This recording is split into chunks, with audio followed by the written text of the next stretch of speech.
कोऽपि तुच्छः। तुच्छा माने छोटा, कोऽपि माने कोई भी, ना माने नहीं, कोई भी छोटा नहीं होता। हम लोग ये समझते हैं कि हम बड़े हैं, दूसरा छोटा है, ये किस काम का है, किसी काम में नहीं आ सकता, तो ये हमारा सोचना गलत है। क्योंकि जहाँ पर हमें छोटी चीज की जरूरत होती है वहाँ पर बड़े काम में नहीं है। मान लो आपको सिलाई करना है कपड़े में, है ना, आपका ये दुपट्टा उधड़ गया और आपको सिलाई करनी है, तो आपको तलवार की जरूरत पड़ेगी कि सुई की? तो वहाँ पर वो बड़ी सी तलवार हमारे लिए बेकार हो जाती है, क्योंकि हमारा काम छोटी सुई से चलेगा। ऐसे ही आपको खाना खाना है तो हमें काय की आवश्यकता पड़ेगी? छोटे से चम्मच की, ना कि बड़े चमचे की जिससे कि हम खाना बनाते हैं। पड़ेगी? नहीं पड़ेगी ना।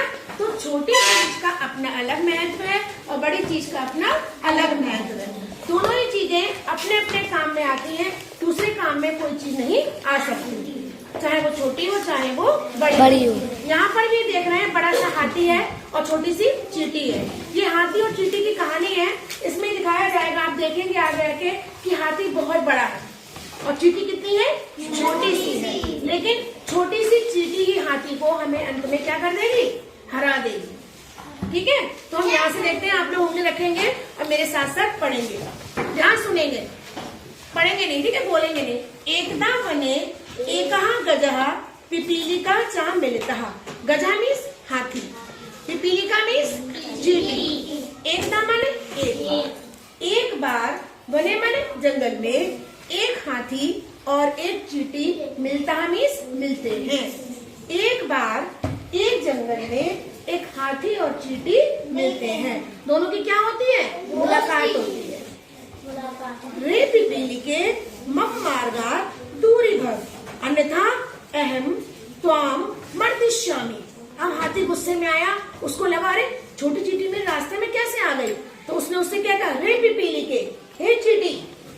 रे माने अरे, ये हे चींटी, मम माने मेरे, मार्गात माने रास्ते से, दूरी भव क्या हो जाओ? दूर हो जाओ, मेरे रास्ते से दूर हो जाओ। अन्यथा माने वरना, बड़ा हाथी तो गुस्सा से वरना, वरना मैं क्या करूँगा? वरना मैं तुम्हें दबा दूंगा अपने पैरों के नीचे। अहम माने मैं, त्वाम माने तुमको, मर्दिष्यामि माने मार डालूंगा, वरना मैं तुमको क्या करूँगा? मार डालूंगा।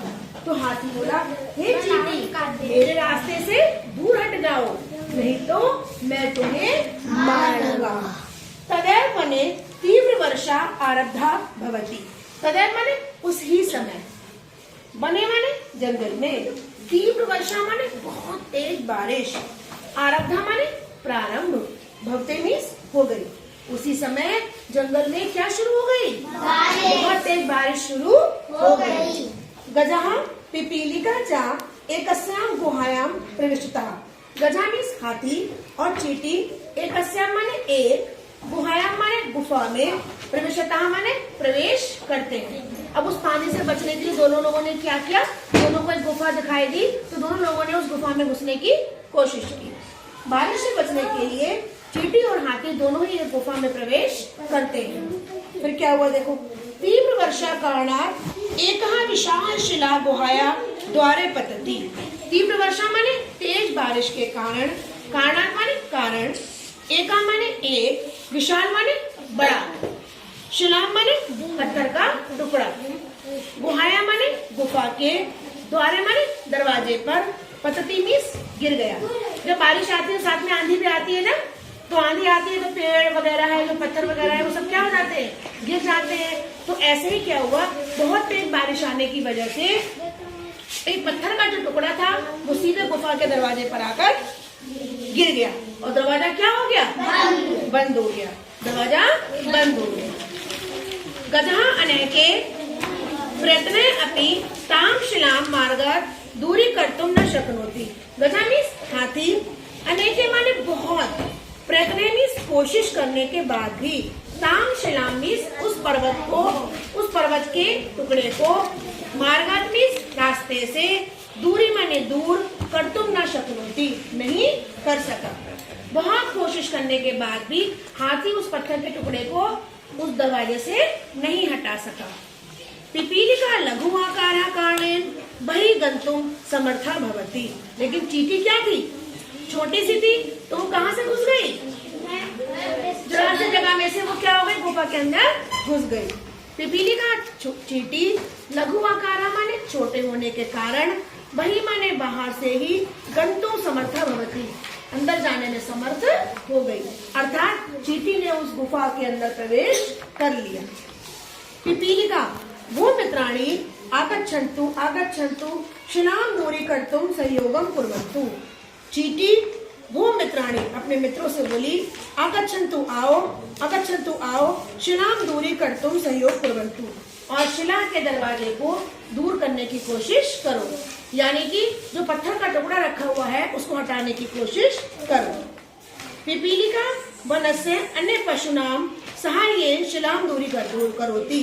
पिपीलिका माने चींटी ने क्या किया, वनस्य माने जंगल के, अन्य माने दूसरे, पशुनाम माने पशुओं को, सहायन माने बुलाकर लाई, और शिलाम दूरी करोती और उस पत्थर को हटवा दिया। देखो चींटी ने फिर उसकी हाथी की क्या करी, मदद करी। वो बाहर निकल के आई और उसने जंगल में दूसरे दोस्तों को बुलाया, बड़े बड़े हाथियों को और बड़े जानवरों को बुलाया और उनसे उस पत्थर के टुकड़े को हटा दिया। पिपीली के क्षम्यतम, अब हाथी को पछतावा हुआ कि नहीं हुआ, हाथी को पछतावा हुआ कि मैं तो उस चींटी को भगा रहा था, मारने की कोशिश कर रहा था, लेकिन इस चींटी ने मेरे लिए रास्ता बना दिया। तो चींटी से बोला, क्षम्यताम, क्षम्यताम माने माफ करो, हे चींटी मुझे क्या कर दो, माफ कर दो। संसारे आकारणे कोऽपि न तुच्छा, संसार में आकारेण माने आकार से, शरीर से, आकारेण मीन्स आकार से और शरीर से, कोऽपि न तुच्छा कोई भी छोटा बड़ा नहीं होता, आकार से कोई भी छोटा नहीं होता, न च श्रेष्ठ, और न आकार से कोई बड़ा होता है, ना कोई छोटा होता है और ना कोई बड़ा होता है। सर्व समाना भवन्ति, सब लोग कैसे होते हैं, एक समान होते हैं, सभी बराबर होते हैं। हमारा शरीर इतना बड़ा है मान लो, जरूरी है कि हम वो सारे काम कर ले जो आप कर लेते हो। आप उछल के चढ़ जाओगे पेड़ पे, अभी हम चढ़ पाएंगे, हम चढ़ ही नहीं पाएंगे। आप तो झूले पे एकदम चढ़ जाओगे सीढ़ी पे, और हम थक जाएंगे, हाँफ जाएंगे। तो शरीर से हम बड़े भले ही हो सकते हैं, आप छोटे भले हो सकते हो, लेकिन हम सब कैसे हैं, हम सब बराबर हैं। हमें किसी को भी छोटा बड़ा नहीं समझना चाहिए। तो इस कहानी से आपने क्या सीखा बताओ, किसी को छोटा बड़ा समझना नहीं चाहिए। और क्या सीखा, और क्या सीखा, आवश्यकता पड़ने पर हमें एक दूसरे की मदद करनी चाहिए। अगर हमारे दोस्त को जरूरत हो तो जरूरत के समय हमें अपने दोस्त की मदद भी करनी चाहिए, क्योंकि आज उसको जरूरत पड़ी है, कल हमें भी तो पड़ सकती है। तो अगर हम उसकी मदद नहीं करेंगे तो वो कल को हमारी मदद नहीं करेगा। इसलिए सभी दोस्तों को एक दूसरे की आवश्यकता पड़ने पर मदद करनी चाहिए। इस संसार में कोई भी शरीर से छोटा बड़ा नहीं है, सब कैसे हैं, ठीक है।